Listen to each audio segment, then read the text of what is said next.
लालू यादव के बेटे और जनशक्ति जनता दल के नेता तेज प्रताप ने हाल ही में बीजेपी नेता और उप मुख्यमंत्री विजय सिन्हा से मुलाकात की थी, जिसके बाद तेज प्रताप के एनडीए में शामिल होने के अटकलें तेज हो गए थे। अब तेज प्रताप ने इस मुलाकात को लेकर वजह बताई है। साथ ही बिहार में all India and gold Smith federation की तरफ से ग्राहकों के लिए लाए गए नए कानून पर भी उन्होंने अपनी प्रतिक्रिया दी है।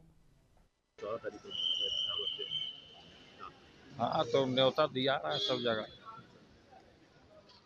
जगह न्योता जाएगा। नहीं, और लोग को भी देंगे। अब आरजेडी की तरफ से है क्या? अच्छा।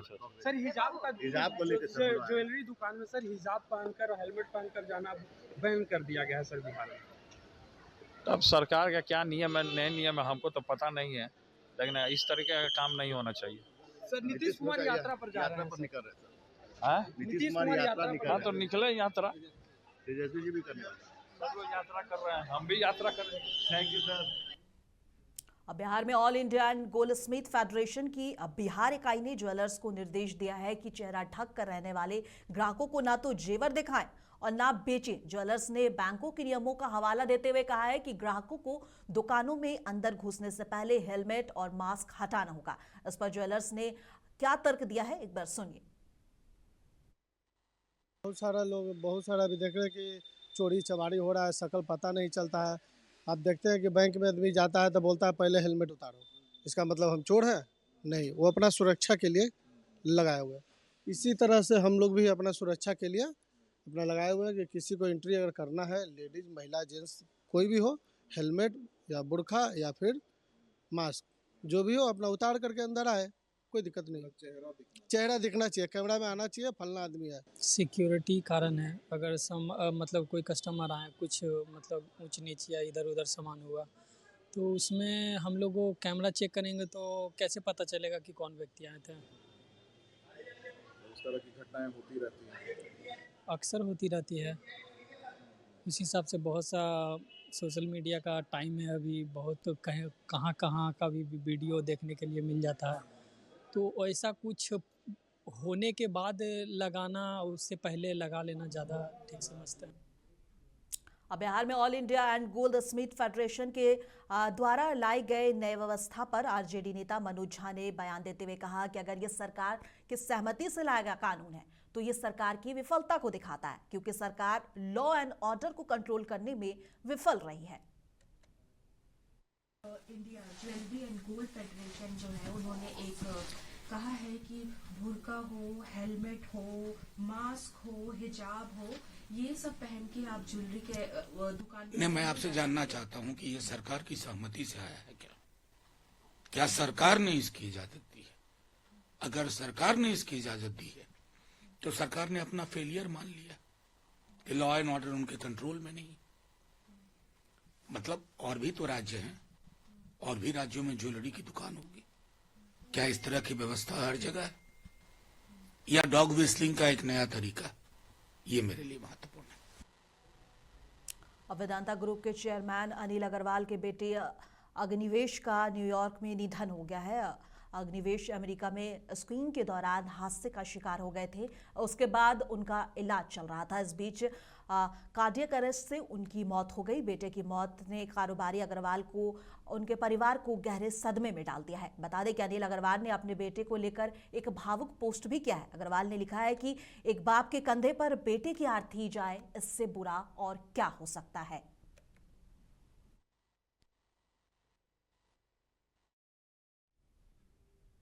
और गोपालगंज में विदेश में नौकरी दिलाने के नाम पर ठगी करने वाले एक बड़े गिरोह का खुलासा हुआ है। पुलिस ने हथुआ थाना क्षेत्र में मठिया गांव से गुड्डू कुमार नाम के आरोपी को गिरफ्तार कर लिया है। आरोपी के पास लगभग 150 से ज्यादा पासपोर्ट, कई मोबाइल फोन और जरूरी दस्तावेज बरामद किए गए हैं। पुलिस के मुताबिक आरोपी बेरोजगार युवकों को विदेश भेजने का झांसा देता था और भरोसा जीतकर उनके पासपोर्ट और कागजात अपने पास रख लेता था।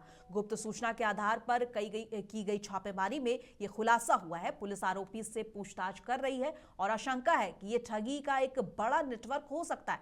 पुलिस ने लोगों से अपील की है कि विदेश जाने के लिए सिर्फ अधिकृत एजेंसी से ही संपर्क करें।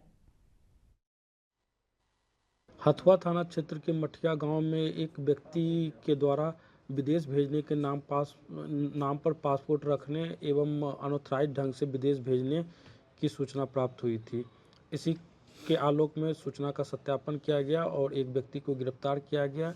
उनके घर से लगभग 349 पासपोर्ट जब्त किया गया है एवं CV भी जब्त किया गया है। आम लोगों से अपील की जाती है कि विदेश जाने के लिए ऑथराइज एजेंट से ही संपर्क करें, जालसाजों के चक्कर में ना पड़े। सर कोई इनके ऊपर एलिगेशन था पहले से? नहीं, इनका पूर्व से कोई आपराधिक इतिहास नहीं है। अब पटना में बिहार बीजेपी प्रदेश अध्यक्ष संजय सरावगी ने विकसित भारत जी राम जी कानून को लेकर विपक्ष पर निशाना साधा। उन्होंने कहा कि विपक्ष हर अच्छे काम का विरोध करता है। संजय सरावगी ने कहा कि इस कानून में पुराने रोजगार कानून की कमियों को दूर किया जाएगा और पहले 100 दिन का काम मिलता है, अब 125 दिन रोजगार की गारंटी दी जाएगी। साथ ही काम नहीं मिलने पर भत्ता और साप्ताहिक भुगतान का प्रावधान भी किया गया है। इस दौरान उन्होंने कहा कि इस योजना से गांव मजबूत होंगे और 2047 तक विकसित भारत का सपना पूरा होगा। बता दें कि इस दौरान उनके साथ कई और गणमान्य और नेतागण भी मौजूद रहे। उन लोगों ने क्या कहा, एक बार सुनिए।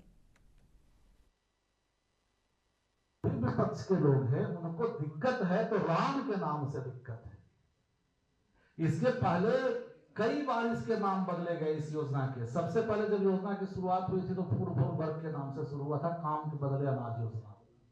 उसके बाद नरेगा आया, फिर मनरेगा आया। उसके पहले की अगर बात करें तो जवाहर रोजगार योजना थी, रोजगार गारंटी योजना थी, इस तरह से। लेकिन इस बार चूंकि विकसित भारत, इसमें देश का भी नाम है और चूंकि जो हम लोग शॉर्ट फॉर्म में जी राम जी बोल रहे हैं तो समस्या उनको इससे, जहां तक सवाल है इसका, अगर आप नीचे के बिंदु तक जाकर देखेंगे तो हम लोगों को बहुत इसका गंभीरता से हम लोगों ने समीक्षा किया। पूर्व के दिनों में क्या था, 100 दिन की गारंटी थी। अब हमारे साथ जो काम करने वाले ग्रामीण क्षेत्र में मजदूर हैं उनको 125 दिन का काम मिलेगा। पहले मैंडेट सिस्टम था।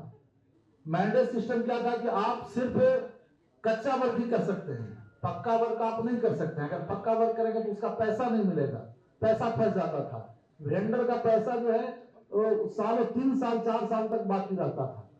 अब उसका प्रोविजन कर दिया गया है कि सारी राशि जो है हमारे आदरणीय प्रधानमंत्री जी के द्वारा और जो केंद्र सरकार हमारी सरकार है उसके द्वारा सारी राशि पहले दे दी जा रही है।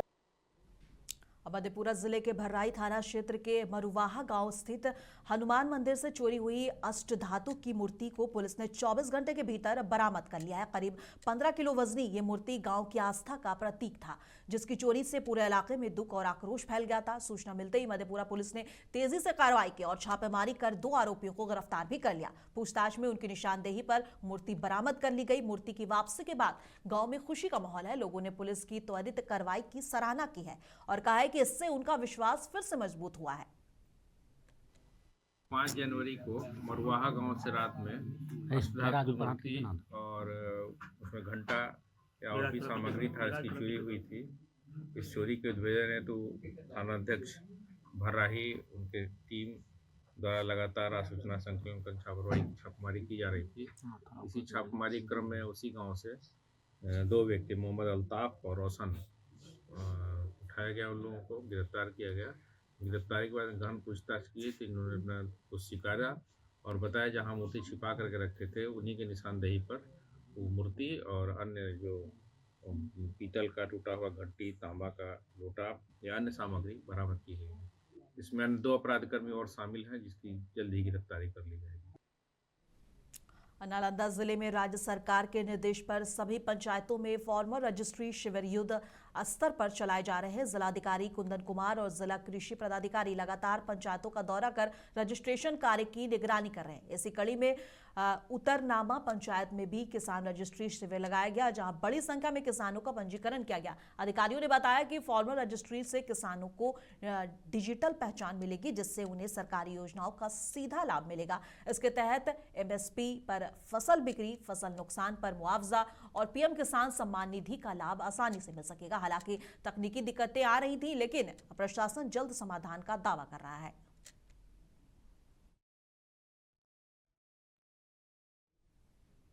और भागलपुर में महागठबंधन की ओर से उत्तराखंड की मंत्री रेखा आर्या और उनके पति गिरधारी लाल साहू के बयान के खिलाफ विरोध प्रदर्शन किया गया। स्टेशन चौक से समाहरणालय गेट तक जुलूस निकाला गया और दोनों का पुतला फूंका गया। प्रदर्शनकारियों का आरोप है कि गिरधारी लाल साहू ने कहा था कि बिहार में लड़कियां 20 से 25 हजार रुपए में मिल जाती हैं, जो महिलाओं और बेटियों का अपमान है। महागठबंधन नेताओं ने सख्त कार्रवाई की मांग की और चेतावनी दी कि अगर न्याय नहीं मिला तो आंदोलन और तेज किया जाएगा। बड़ी संख्या में आरजेडी, जेडीयू और वीआईपी के नेता और कार्यकर्ता, माफ कीजिएगा जेडीयू नहीं, वीआईपी के नेता और कार्यकर्ता प्रदर्शन में शामिल हुए। बिहार की बेटियों का अपमान हुआ है, आप लोग सभी जान रहे हैं। सोशल मीडिया में हम लोग ने सबने देखा कि जिस बिहार ने भारत को दिशा दिया, जिस बिहार ने माँ सीता की भूमि बिहार है, विश्व को शांति दिया, शांति का संदेश पूरे विश्व में बुद्धम शरणम गच्छामि जिस बिहार ने दिया, आज उसी की करोड़ों बेटियों का अपमान हो रहा है। बिहार की बेटी जो संघर्ष, तपस्या, मर्यादा, शिक्षा के लिए जानी जाती है, उन बेटियों का अपमान हो रहा है। मैं सरकार से गुजारिश करती हूँ, मेरी आग्रह है, विपक्ष का पूरा परिवार महागठबंधन ये आग्रह करते हैं हम लोग कि जिस व्यक्ति ने करोड़ों बिहार की बेटी के स्वाभिमान की, गरिमा की, मर्यादा का अपमान किया है, उस व्यक्ति को सरेआम आकर के सार्वजनिक रूप से बेटियों, बिहार की बेटियों से माफी मांगे, अन्यथा सरकार उस आदमी के विरुद्ध, उस व्यक्ति विशेष के विरुद्ध कार्रवाई करे। और बिहार के मुख्यमंत्री नीतीश कुमार जल्दी एक बार फिर राज्यव्यापी यात्रा पर निकलने वाले हैं। जेडीयू के प्रदेश प्रवक्ता किशोर कुणाल ने बताया कि मुख्यमंत्री कार्यालय ने यात्रा की तिथि और कार्यक्रम तय करने की प्रक्रिया शुरू कर दी है। ये नीतीश कुमार की अब तक की 16वीं राज्य यात्रा होगी और विधानसभा चुनाव में जीत के बाद ये पहला मौका होगा कि वे सीधे जनता से मिलेंगे। यात्रा के दौरान मुख्यमंत्री विकास कार्यों का जायजा लेंगे और सरकारी योजनाओं की समीक्षा करेंगे और जनता से फीडबैक लेकर नई नीतियों का निर्धारण करेंगे। इससे पहले प्रगति यात्रा में लगभग 48 जिलों के लिए 430 विकास योजनाओं को उन्होंने मंजूरी दी थी। बिहार के लोकप्रिय मुख्यमंत्री आदरणीय नीतीश कुमार जी की कार्यनीति रही है कि उन्हें फाइलों के फीडबैक और ऑफिसर्स के इनपुट से अधिक जमीन की सच्चाई को समझना, परखना उन्होंने जरूरी समझा है। इतिहास गवाह है, दर्जनों यात्रा के माध्यम से उन्होंने बिहार के विकास की इबारत को लिखा है। फिर एक नई यात्रा पर निकल रहे हैं। विकसित बिहार की परिकल्पना को साकार करने के लिए यह यात्रा मील का पत्थर साबित होगा। समस्तीपुर जिले के ताजपुर थाना क्षेत्र से पुलिस पर गंभीर आरोप लगे हैं। ज्वेलरी दुकान में काम करने वाले मनीष कुमार ने आरोप लगाया है कि चोरी के मामले में पुलिस हिरासत में उसके साथ बेरहमी से मारपीट की गई। मनीष का कहना है कि 31 दिसंबर से 4 जनवरी तक थाने में रोज उसकी पिटाई हुई और गंभीर यातनाएं दी गई, जिससे उसकी हालत बिगड़ गई। हालत गंभीर होने पर उसे अस्पताल भेजा गया है, जहां से पटना रेफर किया गया है। मनीष पर ज्वेलरी दुकान से सोना चांदी चोरी का आरोप है। मामले को गंभीरता से लेते हुए एसपी अरविंद प्रताप सिंह ने जांच की कमेटी बनाई है, जो 7 दिन में रिपोर्ट देगी। रिपोर्ट के आधार पर दोषियों पर कार्रवाई की जाएगी। जो उनको मारपीट लगी है उसमें उनका जो थाइज है, दोनों साइड में चोट के निशान है, दाहिने पैर में चोट के निशान है और जो मरीज जो बता रहे हैं कि उनके सर में भी दर्द है। बाकी एक्सटर्नल कटा फटा तो नहीं है, लेकिन दाग है, मार के दाग है पैर में। ठीक है, इंटरनल जांच हम करवा रहे हैं, सीटी करवा रहे हैं, फिजियोग्राम करवा रहे हैं। जांच के बाद ही हम कुछ बता पाएंगे। दुकान गए उस दिन ठीक था, 31 को गए थाना पर टॉर्चर किए। थाना पे भी बहुत मार मारे, बड़ा बाबू और उनका स्टाफ राहुल और सब मिलके। जहानाबाद में बिहार सरकार के मंत्री प्रमोद चंद्रवंशी ने ज्वेलर्स दुकानों में बुर्खा और हिजाब पहनकर खरीदारी पर रोक के फैसले का समर्थन किया। मंत्री ने कहा कि ये नियम किसी खास वर्ग या समाज के खिलाफ नहीं, बल्कि सार्वजनिक जगहों पर व्यवस्थित कामकाज सुनिश्चित करने के लिए बनाया गया है। उन्होंने कहा है कि इसी तरह स्कूल या खेल के मैदान में भी हिजाब या बुर्का पहनने से कामकाज या खेल पर असर पड़ सकता है। मंत्री ने बताया कि सरकार का उद्देश्य सभी के लिए समान सुरक्षित माहौल बनाए रखना है। देखिए, एक गलत है, इसको धर्म से नहीं जोड़ना चाहिए, ठीक है ना। ये पारदर्शिता होनी चाहिए। आप अपने घर में पर्दा, जब सार्वजनिक जीवन में हैं और सार्वजनिक प्लेटफॉर्म पर हैं, तो पर्दा में रह के कैसे करेंगे? अब कोई खेल के मैदान में कहे कि हम बुर्का पहन के फुटबॉल खेलेंगे, हम बुर्का पहन के क्रिकेट खेलेंगे, हम बुर्का पहन के भाषण करेंगे, तो ये संभव है? लोग स्वीकार करेंगे? आपके घर के लिए और अपने निजी जीवन में है, आप उसको पालन कीजिए। अब पढ़ाने जाइएगा स्कूल में, कहेगा हम बुर्का पहन के पढ़ाएंगे, बच्चा हमारा कोई ना देखे, तो बच्चा और टीचर में कैसे इंटरेक्शन होगा? होगा ही नहीं।